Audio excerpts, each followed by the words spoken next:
अब शुरुआत ऐसे हुई। पहले मैं मेरा परिचय दे देता हूँ। मैं मतलब जवेरी और मैं चिंबूर में रहता हूँ। Now I am 80 years. परंतु उस समय मेरे को जब हमने सुना था मुलायम सिंह ने कार सेवक जब पहला जत्था गया था 2 बरस पहले, मैं समझता हूँ 1990 में था। तो जो जत्था गया था उसकी जब समाचार पत्रों में और इसमें हमने देखा कि उन्होंने कार सेवकों को गोलियों से भून डाला था और उनको गोलियों से भून के उनको बांध बांध के पत्थर बांध के सरजू नदी में फेंका गया था। किसको मालूम नहीं पड़े कि कितने लोग गोलियों से मरे हैं, क्या हुआ है।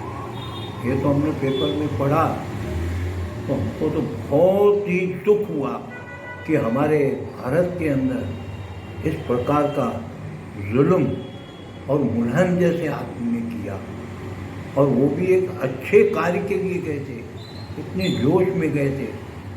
मैं समझता हूँ हमारे उसके चेंबूर के कोठारी बंधु वो भी उसमें थे, जो आरसी मार्ग में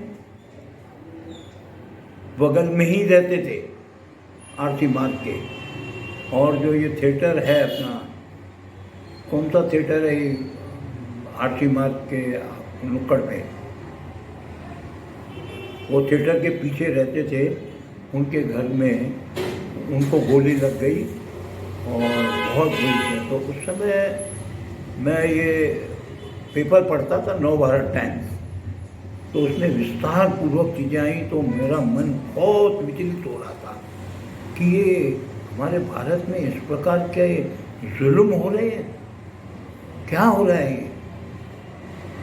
फिर ये जब मैंने पढ़ा था, फिर जब मालूम पड़ा कि 1992 में फिर हमारा एक जत्था अयोध्या जाने वाला है, हिंदुस्तान से हर कोने से वहाँ लोग जाने वाले हैं इसका विरोध करने के लिए। तो मैंने भी मेरी तैयारी की, मेरा दुकान था, सब कुछ होते हुए भी मैंने मन में एक संकल्प किया कि नहीं, मैं अयोध्या जाऊँगा। मेरी वाइफ का, मेरे छोटे छोटे बच्चे थे, मेरे भाइयों का विरोध था, पर मैंने बोला नहीं, हमारे ऊपर जो हिंदू भाइयों के ऊपर इतना अत्याचार मुलायम सिंह ने किया है, अभी मैं ज़रूर जाऊंगा, भले मेरी जान चली जाए, पर हम जाएंगे किसी भी। क्योंकि भगवान राम को एक तंबू जैसे उसमें बिठाया गया था। ये हमारे इतने बड़े इष्ट देव राम भगवान, और इस प्रकार का उधर उनको रहने का स्थान, बहुत मन विचलित हो रहा था। और इन सब चीज़ों को देखते हुए मेरे मन में बहुत पीड़ा थी। तो मैंने डिसाइड किया, मैंने घर में किसकी नहीं सुनी, खाली वाइफ को मैंने एक ही बात बोली, दुकान तुमको देखना है, और कुछ नहीं चाहिए मेरे को। क्या आप दुकान देखना, मैं जाता हूँ अयोध्या, और मुझे कोई भी हालत में अयोध्या जाना ही जाना है। क्योंकि राम लल्ला जी जो इतने वर्षों से ऐसे रह रहे हैं, हमको हमारा मन विचलित हो रहा है। उनके पीछे इतने आंदोलन हुए, इतने लोग शहीद हो गए, तो विचलित के कारण ही मैं अयोध्या गया। और यहाँ से 10-15 जनों का जत्था हम यहाँ से अयोध्या गए। ऐसा हम जब ट्रेन में चढ़े हैं, पहले तो इधर जोरदार स्वागत कुर्ला स्टेशन पे इधर उधर हुआ। बहुत कितने हिंदू भाई बहन, कोई हाथ पहना रहा था, कोई अगरबत्ती कर रहा था, क्या क्या कर रहे थे। पर मन में एक बाजू तो स्वागत हो रहा था, दूसरी बाजू मन में वही गुस्सा था कि हम, हमारे वहाँ के चीफ मुख्यमंत्री ने कैसे लोगों को गोलियों से भून के, बांध के, पत्थरों से बांध के सरयू नदी में डुबो दिया था। तो इस चीज़ को ध्यान में रखते हुए हम कुर्ला से एक जत्था जो है हमारा चेंबूर का, हम साथ में 10-15 जने का ग्रुप था, और अयोध्या पहुँचे। अयोध्या पहुँचे, रास्ते में आप देखते कि इतना जोश था लोगों के अंदर कि बात नहीं। हर स्टेशन पे जय श्री राम, जय श्री राम, बस नारा, सब जगह नारा लगे थे, सब प्रकार सोचता कि भाई किसी प्रकार मंदिर वहीं बनाएंगे। बस एक ही नारा लग रहा था, मंदिर वहीं बनाएंगे। आडवाणी जी का भी आदेश था, राम लल्ला का जो जन्म हुआ वहीं मंदिर बनाएंगे। तो इस हर स्टेशन पे जितनी स्टेशनें आई, सब स्टेशनों पे यही नारे लग रहे थे। इतना जोश था, कोई खाना ला रहा था, कोई दूसरे स्टेशन पे कोई पानी ला रहा था, कोई शरबत ला रहा था। तो इतना जोश था कि बात नहीं पूछो। और जब हम अयोध्या पहुँचे तो आप कल्पना नहीं करोगे, अयोध्या स्टेशन पे पूरा स्टेशन भरा पड़ा था और जय जय श्री राम के नारे लग रहे थे। लोगों में इतना जोश था, युवान इतने थे, क्योंकि उस समय मैं भी आज 80 का हूँ, तो उस समय समझो मैं 50 साल का था। तो हमारे में एक बड़ा जोश था। पर मैंने देखे हमारे से छोटी छोटी उम्र के लोग, और इतना जोश कि बात नहीं पूछो। आप देखते ना उस समय, तो आप देखते कि इतनी अंदर आग कैसे भड़क गई है युवाओं के अंदर। पर वो आग वही थी कि जो हिंदू सरयू नदी में, जिनको गोलियों से भून के, पत्थरों से बांध के अंदर डाला, जो लाश ऊपर नहीं आवे, जब किसको मालूम नहीं पड़े, इतना जुल्म अत्याचार हमारे भारतवर्ष में हुआ। और उधर जाने के बाद हर गली में नारे, जुलूस, बच्चे, महिलाएं, वृद्ध लोग सब झंडा ले लेके इधर उधर जा रहे थे, जय श्री राम, जय श्री राम। जैसे जैसे हम अयोध्या में अंदर घुसते जा रहे थे, हमारा भी माना इतना जोश हमारा बढ़ रहा था कि हम कुछ करके जाएंगे। अरे साहब, मैं क्या बोलूं आपको, वो जो मंदिर था अपना राम मंदिर, और उसमें 3 गुंबद जो खड़े थे, उसके चारों ओर इतनी भीड़ थी कि हम देख नहीं सकते थे कि क्या हो रहा है। बड़े जोश में कितने लोग ऊपर चढ़ गए थे, क्या था, इस प्रकार का कार्य चल रहा था। तो मैंने देखा, देखते ही वो पूरा ढांचा गिर गया, क्योंकि चारों साइड में थी। अपन तो एक साइड ही देख रहे थे, 3 साइड में तो हमको दिखता नहीं था। तो हम देख रहे थे, हमारी भी इच्छा थी कि हम जावें, ऊपर जावें, पर कोई मौका ही नहीं मिल रहा था हमको भी कुछ। पर हम देखते रह गए कि कुछ ही घंटों के अंदर वो ढांचा जो है वो धीरे धीरे ध्वस्त होगा, तीनों ढांचे। फिर रात को कार सेवा जो शुरू हुई, राम लल्ला की मूर्ति को वो कार सेवा के माध्यम से मंदिर बनाया गया। मिट्टी का मंदिर बना के वहाँ वस्त्र रख के और राम लल्ला जी को, भगवान जी को वहाँ पधराया गया। और सवेरे उनके दर्शन के लिए लाखों लोग उधर एकत्र हो गए। और वही नारा वो देख के इतना यानी जोश आ रहा था कि आज हम कार्य में कुछ सफल हुए हैं, कि इतना बड़ा जो जुल्म हिंदुओं के ऊपर हुआ, वो आज राम लल्ला जी भले कच्चे मकान में ही, पर कच्चे मकान में भी वो पधारे और आराम से आज तो सोएंगे जरूर। ज़्यादा खुशी तो इतनी खुशी है, मैं क्या बोलूँ आपको।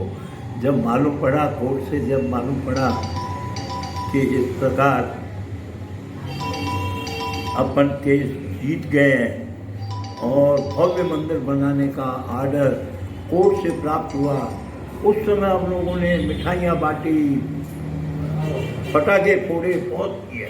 और आज जब 22 तारीख जैसे नज़दीक आ गई है, ऐसा मन इतना खुश हो रहा है, हमारे घर के बच्चे खुश हो रहे हैं, सब मोहल्ले में, यानी एक जहाँ जाओ यही चर्चा चल रही थी। वाह, 550 बरस के बाद हमारे भगवान अयोध्या में पता, पहले 14 बरस वनवास किया था उन्होंने, पर इस बार भारत में 550 बरस के बाद बहुत बड़ा भव्य मंदिर बन रहा है। भले हमने मंदिर के दर्शन खाली पेपर में किए हैं, पिक्चर में किए हैं, परंतु हम जब साक्षात उधर देखेंगे और जब देख रहे हैं छोटे मोटी चीज़ें कि इतना भव्य मंदिर बना है उधर, भव्य मंदिर के साथ में दूसरी चीज़ें भी, उधर बनी है, एयरपोर्ट बन गया है, रेलवे स्टेशन। और वो जब रेलवे स्टेशन पे कोई बाहर का लोग या इंडिया का लोग कोई भी जाएंगे तो इतने गदगद हो जाएंगे, इतने खुश हो जाएंगे कि वो स्टेशन ही ऐसा लग रहा है जैसे भव्य राम मंदिर है।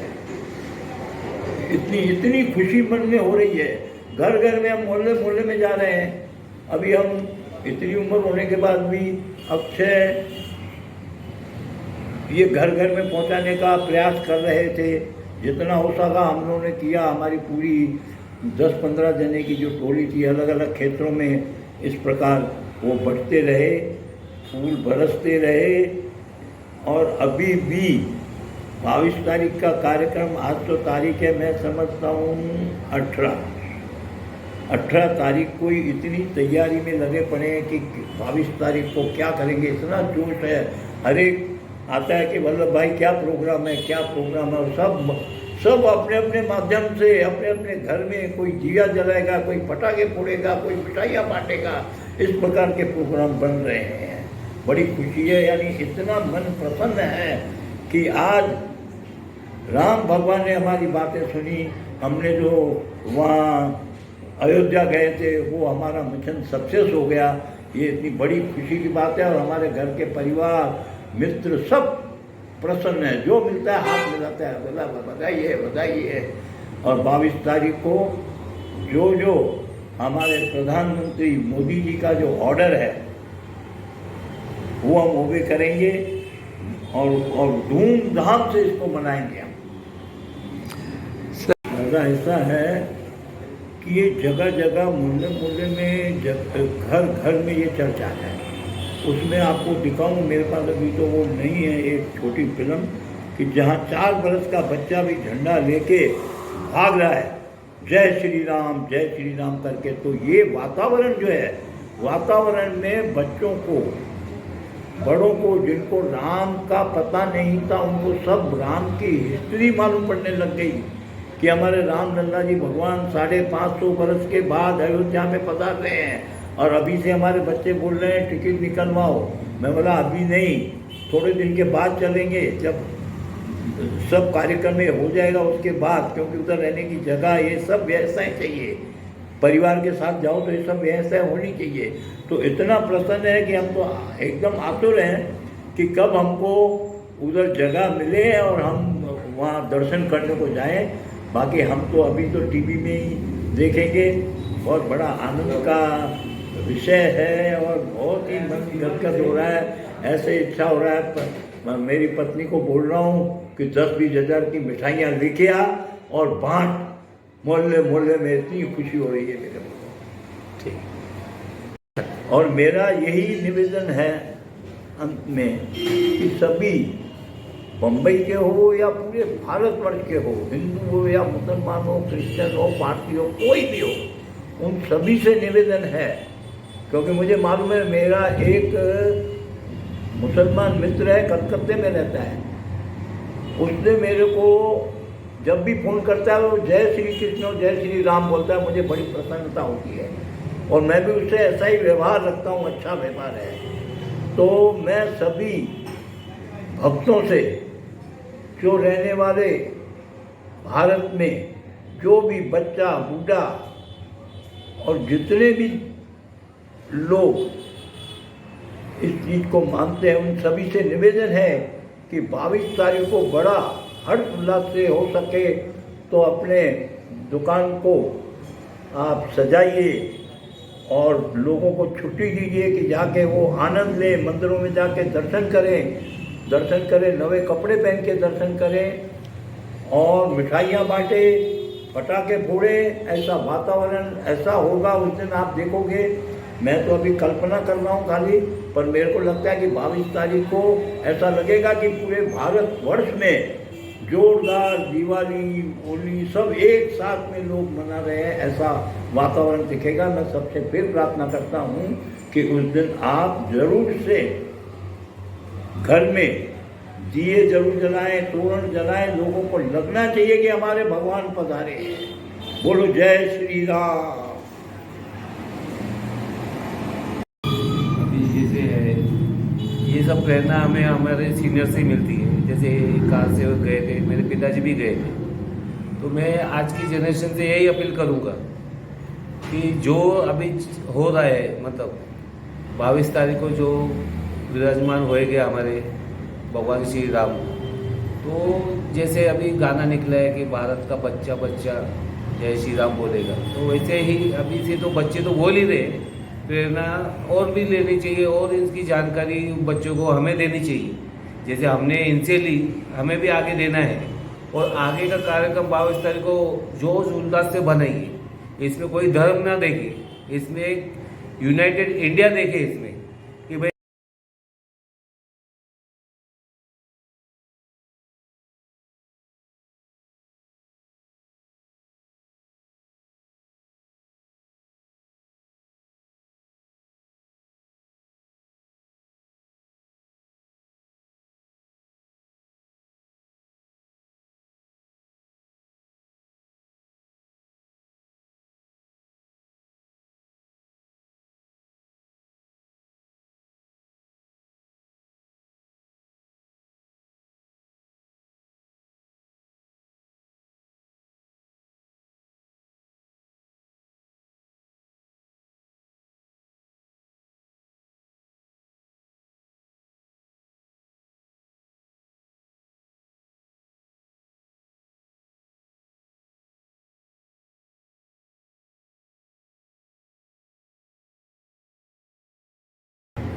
जय श्री राम, जय जय श्री श्री राम। राम।